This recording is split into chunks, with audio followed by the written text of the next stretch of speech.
Kicking off the show today with one of our very favorite guests, Chase Walker with Dad Strategies is here to talk about something extremely important that unfortunately some kids deal with every single day, and that's bullying. Chase, thank you so much for joining us today. Thank you so much for letting me come and to talk about something that is just a really ugly reality that a lot of our kids are going to experience. And so I brought with me some strategies on how to deal with it. I want to be clear that I'm not saying we can ever just get rid of bullying. Mm-hmm. It's unfortunately an integral part of the fabric of adolescence and adulthood. So really, instead of thinking about how do we prevent bullying, I want to talk about how do we deal with bullying, how do we address it, and how do we help our kids when they're experiencing it. The first tip that I have is just to really understand what we mean by bullying. Okay. There's lots of literature out there that talks about bullying being kind of categorized into 4 camps. There's physical bullying, verbal bullying, social bullying, and then of course with the advent of social media and technology, cyberbullying. Understanding what all the aspects of bullying are, understanding what it can look like, understanding what things to be looking for that our kids may be experiencing, behavioral changes, what things our kids may be saying that are giving little cues without them understanding.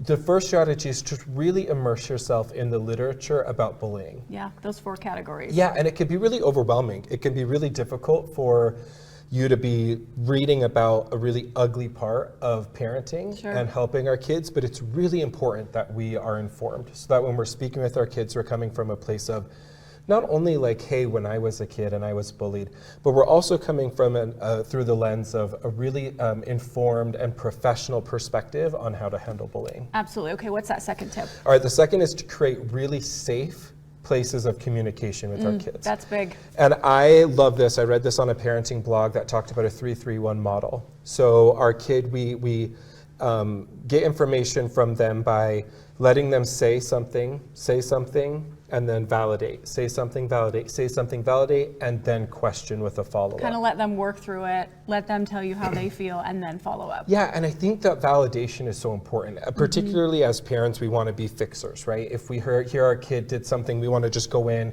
get our hands dirty, and take over. But it's important for us to say to our kids, like, talk to me about what you experienced. Gosh, that'd be really hard.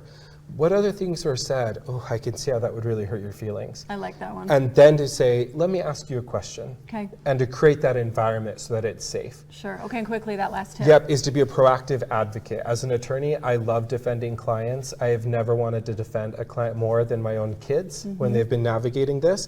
And so make sure that you're engaged. A good parent once said, I don't care how many inboxes I'm in. I will be in all of them. Because if our kids are going through something, you need to be writing every single person, being engaged, being involved.